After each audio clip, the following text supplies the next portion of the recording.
ماریہ میمن صاحبہ ایک اور آبزرویشن یہ کہ کوئی ایز سچ پولیٹیکل پرسنالٹی سے ڈرائیوڈ سوالات یا پولیٹیکل پارٹیز سے ڈرائیوڈ سوالات نہیں نظر آئے.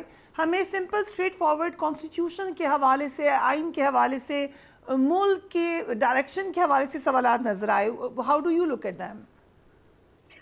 دیکھیے اس پورے ایکسرسائز میں جو سب سے ریلیٹیبل سوال تھا میرے لیے وہ اس بچی کا سوال تھا جس نے اس سے پوچھا کہ جاننا چاہتی ہوں کہ آپ یہاں آئے کیوں ہیں. بڑے ہی پولائٹ طریقے سے اس نے کہا میں کوئی آپ کی ہیوملیٹ نہیں کرنا چاہ رہی, میں جینوئنلی کیوریس ہوں کہ آپ یہاں آپ نے کیوں سوچا کہ ہم سے آ کے بات کریں. اور میرا خیال ہے جو بھی پاکستان کے اندر تھوڑا سا بھی سیاسی شعور رکھے وہ یہ سوال ضرور پوچھے گا کہ ایک کیئر ٹیکر بھی پرائم منسٹر صاحب جن کا ایک آئینی رول ہے کہ انہوں نے آنا ہے, الیکشن کرانا ہے اور چلے جانا ہے, وہ کیوں آ کر اس طرح اسٹوڈنٹس کے ساتھ اپنا ایک کوشچن آنسر سیشن رکھنا چاہتے ہیں. وہ جب بیرونی دوروں پہ جاتے ہیں تو پراپر وہاں پہ پی آر ہوتی ہے, انٹرویو سیٹ اپ ہوتے ہیں, ایسا لگتا ہے جیسے پورٹ فولیو ایک الیکٹڈ پرائم منسٹر کا ہے اور اس کے ارد گرد ہی ساری ایکٹیویٹیز پلان کی جا رہی ہیں.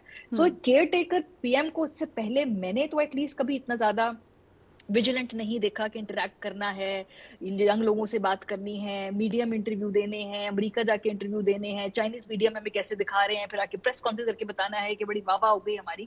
مجھے نہیں یاد پڑتا, مظہر صاحب کو شاید یاد, یہ ہمیں بہتر بتا سکتے ہیں, ان کی ذرا میموری ہمارے حوالے سے ہمارے حساب سے زیادہ ہے. سو مجھے اس بچی کا سوال سب سے زیادہ ریلیٹیبل لگا کہ اس پوری ایکسرسائز کا مقصد کیا تھا. تو جواب کیسا لگا آپ کو اس کا, کاکڑ صاحب کا, پرائم منسٹر کاکڑ کا جواب؟ جو مجھے اوور آل جو ٹون لگی, میں آئی تھنک یہ ایک ٹیچبل مومنٹ ہے ہماری ملک کی ساری قیادت کے لیے, کیونکہ ہم نوجوانوں سے بہت زیادہ انٹریکشن ہوتا ہے.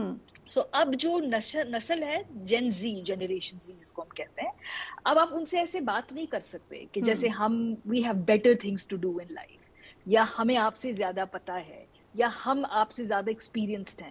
آئی تھنک ان کی جو کمیونیکیشن اسٹریٹجی ہے وہ مختلف ہے جو ہمارے سے تھی, ملینیل سے. ہم وی ور ویری اوبیڈینٹ, ہمیں کہا جاتا تھا کہ جی یہ ایسا ہے تو ہم مان لیتے تھے یہ ایسا ہی ہے. جنریشن زی تھوڑی مختلف ہے, اگر آپ ان سے کہیں گے یہ ایسا ہے تو آپ سے 50 سوال پوچھیں گے ایسا کیوں ہے. سو جب آپ اوپر سے ایک کانڈیسینڈنٹ طریقے سے بیٹھ کر بات کرتے ہیں کہ I had better things to do as a P M, اور یہ وجہ سے ایسا ہوا تو ویسا ہوا, I think rather more a much better approach would have been کہ آتی وہ کہتے ہیں کہ I apologize, اور بچوں کے لیول پہ آ کے بات کریں. اب یہ نہیں ہو سکتا کہ آپ اپنے اس تھرون سے بیٹھ کر, میں کاکڑ صاحب کی بات نہیں کری, میں جنرلی ساری لیڈرشپ کی بات کر رہی ہوں کہ اگر آپ نے نوجوان نسل کی زبان سیکھنی ہے, ان کا ووٹ آپ کو چاہیے ہے, آپ کو ان سے بات کرنی ہے, تو آپ کو ان سے ان کے طریقہ کار سے بات کرنی ہوگی. ان کی ذمہ داری نہیں ہے کہ وہ آپ کے لیول پر آئیں گے, آپ کو ان کا ووٹ چاہیے ہے, یہ آپ کا فیوچر ووٹر ہے, یہ بہت بڑی تعداد میں ووٹنگ سائیکل میں داخل ہو, تو آپ کو اپنے اس جو تھرون سے اترنا ہوگا, ان بچوں کے لیول پہ آ کے بات کرنی ہوگی. آئی تھنک لمز کا ایکسپیرینس, کاکڑ صاحب تو خیر مختصر مدت کے لیے آئے ہیں, باقی جتنے بھی لیڈرز ہیں ہر جماعت سے تعلق رکھنے والے, ان کے لیے ایک ٹیچبل مومنٹ ہونا چاہیے ہے. ہمیں کس طرح سے بات نہیں کرنی, اور کون سی. ایک اور میں دیکھ رہی ہوں کہ ایک سیاسی جماعت کی طرف سے ان بچوں کے خلاف کیمپین چلائی جا رہی ہے.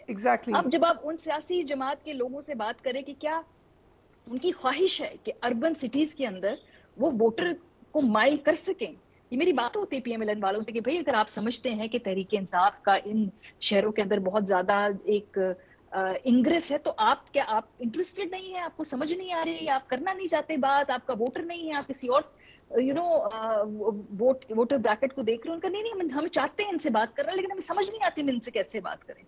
لیکن جب آپ ان نوجوانوں کو سوال پوچھنے پہ ایسے ان کا مذاق اڑائیں گے, ان کو ڈسکریج کریں گے, تو وہ آپ سے کیوں بات کریں گے. اس کا بہتر جواب یہ ہے کہ آپ کی لیڈرشپ جائے ان یونیورسٹیز کے اندر, let the students ask questions, اور آپ ان کو دلیل سے قائل کر لیں. یہی طریقہ کار ہے جی. اب آپ آوازیں بند کر کے, ٹرولنگ کر کے, ٹھٹے اڑا کے نہیں ان کے دل جیت سکتے.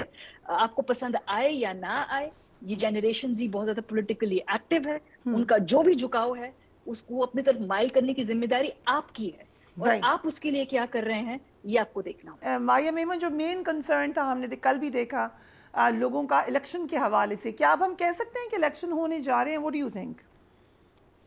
آئی تھنک فریا, جو 4-5 دن پہلے الیکشن کمیشن کی ایک سخت اعلامیہ آیا ہے صدر صاحب کے انٹرویو کے بعد, اس کے بعد تو لگتا ہے کہ الیکشن ہونے جا رہے ہیں، اور جس طریقے سے پی ایم ایل این کو بڑے تیزی کے ساتھ ان کے جو رکاوٹیں دور ہو رہی ہیں ان میں بھی کانفیڈنس آ رہا ہے. آج آپ نے کہا نا کہ احسن اقبال صاحب نے مطالبہ کیا، وہ کیوں مطالبہ کیا کہ جیسے جیسے میاں نواز شریف صاحب کی قانونی مشکلیں آسان ہو رہی ہیں، پی ایم ایل این کو کانفیڈنس آ رہا ہے کہ ہم جو ہے الیکشن کی طرف آگے بڑھ سکتے ہیں. کیونکہ الیکشن کو آگے یا ملتوی کرنے کی تو صرف ایک ہی وجہ تھی کہ پی ایم ایل این تیار نہیں تھی، باقی ساری جماعتیں جو ہے وہ الیکشن کے حوالے سے ان کی کوئی قانونی رکاوٹیں نہیں ہے. پاکستان تحریک انصاف کے لیے یہ الیکشن مشکل ہوگا، ان کو شاید ابھی اس بارے میں ذہنی طور پہ تیار ہو جانا چاہیے ہے.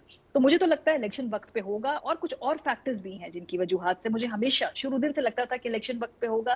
ایک تو جس ہم ایک لمبو میں آپریٹ کر رہے ہیں اس وقت. اگر فار ایگزامپل آپ یہ غزہ کا ایشو دیکھ لیں، پاکستان کے اندر ایک کیئر ٹیکر گورنمنٹ ہے، اگر یہاں ایک الیکٹڈ گورنمنٹ ہوتی تو اس کا کیا کردار ہوتا ہے، کتنی ایکٹیو ڈپلومیسی ہمارے فارن منسٹر کر پاتے. یہ دنیا بھر سے جب ڈیلیگیشنز آتے ہیں تو پاکستان کے اندر وہ الیکٹڈ گورنمنٹ سے بات کرنا چاہتے ہیں، چاہے وہ جیسی بھی وہ ہائیبرڈ سسٹم ہو، وہ جس طریقے سے بھی ایک کنٹروورشل الیکشن کے تحت بھی آئی ہوئی ہو، لیکن پھر بھی ایک لولا لنگڑا ایک پولیٹیکل سیٹ اپ ہوتا ہے جس کے بیسس پہ اسٹیٹ کا کام چلتا ہے. تو اگر بیچ میں یہ کیئر ٹیکر سیٹ اپ رہے گا، اس کے ساتھ یہ فنکشنالٹی افیکٹ ہوگی، تو ہر حال میں یہ امپورٹنٹ الیکشن کا مائل سٹون مس نہیں ہوگا. یہ ہوگا کیونکہ ریاست کی، وقت کی اور دنیا کا تقاضا ہی ہے. مایا، what do you think about federal government؟ دیکھیں فیڈرل گورنمنٹ میں پی ایم ایل این اپنی جو کامیابی کو ایک طریقے سے اس پہ یقین کر بیٹھی ہے اور مان چکی ہے، اور کہ سمجھتے ہیں کہ نواز شریف صاحب ہی اگلے وزیر اعظم ہوں گے. مجھے اس پوری صورتحال میں ابھی بھی بہت ifs and buts نظر آتے ہیں، کیونکہ جس طریقے سے 2018 کے بعد ایک ہائیبرڈ ماڈل چلا، اس کے بعد ہم نے پچھلے 18 مہینوں میں ہائیبرڈ پلس ماڈل دیکھا. تو نواز شریف صاحب اگر وزیر اعظم بنیں گے تو پھر وہ ماڈل آگے چلتا ہوا اتنا آسانی سے دکھائی نہیں دیتا. اور اس کے لیے ضروری ہے کہ اگر اس سیٹ اپ کو چلانا ہے الیکشن کے بعد تو نواز شریف صاحب خود پرائم منسٹر نہ بنے. سو ابھی یہ جو نواز شریف صاحب کی شخصیت اور جو گزشتہ 5 سال سے اس ملک میں گورننس کا ماڈل چل رہا ہے، یہ آپس میں میل نہیں کھاتے ہیں.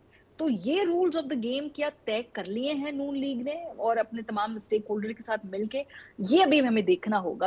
ابھی کافی بہت ایکٹیویٹی ہے، I am not so clear. جی ifs and buts ہیں بہت. مایا میمن، جو مین کنسرن تھا ہم نے کل بھی دیکھا لوگوں کا الیکشن کے حوالے سے، کیا اب ہم کہہ سکتے ہیں کہ الیکشن ہونے جا رہے ہیں؟ what do you think؟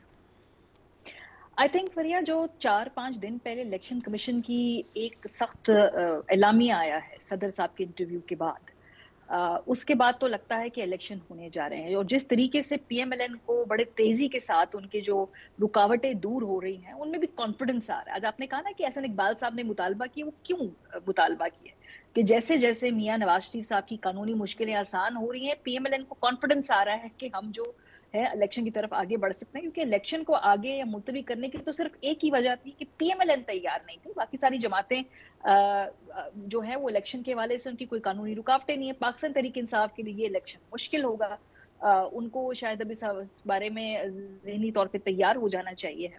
تو مجھے تو لگتا ہے الیکشن وقت پہ ہوگا، اور کچھ اور فیکٹرز بھی ہیں جن کی وجوہات سے مجھے ہمیشہ شروع دن سے لگتا تھا کہ الیکشن وقت پہ ہوگا. ایک تو جس ہم ایک لمبو میں آپریٹ کر رہے ہیں اس وقت. اگر فار ایگزامپل آپ یہ غزہ کا ایشو دیکھ لیں، پاکستان کے اندر ایک کیئر ٹیکر گورنمنٹ ہے، اگر یہاں ایک الیکٹڈ گورنمنٹ ہوتی تو اس کا کیا کردار ہوتا ہے، کتنی ایکٹیو ڈپلومیسی ہمارے فارن منسٹر کر پاتے. یہ دنیا بھر سے جب ڈیلیگیشنز آتے ہیں تو پاکستان کے اندر وہ الیکٹڈ گورنمنٹ سے بات کرنا چاہتے ہیں، چاہے وہ جیسی بھی وہ ہائیبرڈ سسٹم ہو، وہ جس طریقے سے بھی ایک کنٹروورشل الیکشن کے تحت بھی آئی ہوئی ہو، لیکن پھر بھی ایک لولا لنگڑا ایک پولیٹیکل سیٹ اپ ہوتا ہے جس کے بیسس پہ اسٹیٹ کا کام چلتا ہے. تو اگر بیچ میں یہ کیئر ٹیکر سیٹ اپ رہے گا، اس کے ساتھ یہ فنکشنالٹی افیکٹ ہوگی، تو ہر حال میں یہ امپورٹنٹ الیکشن کا مائل سٹون مس نہیں ہوگا. یہ ہوگا کیونکہ ریاست کی، وقت کی اور دنیا کا تقاضا ہی ہے.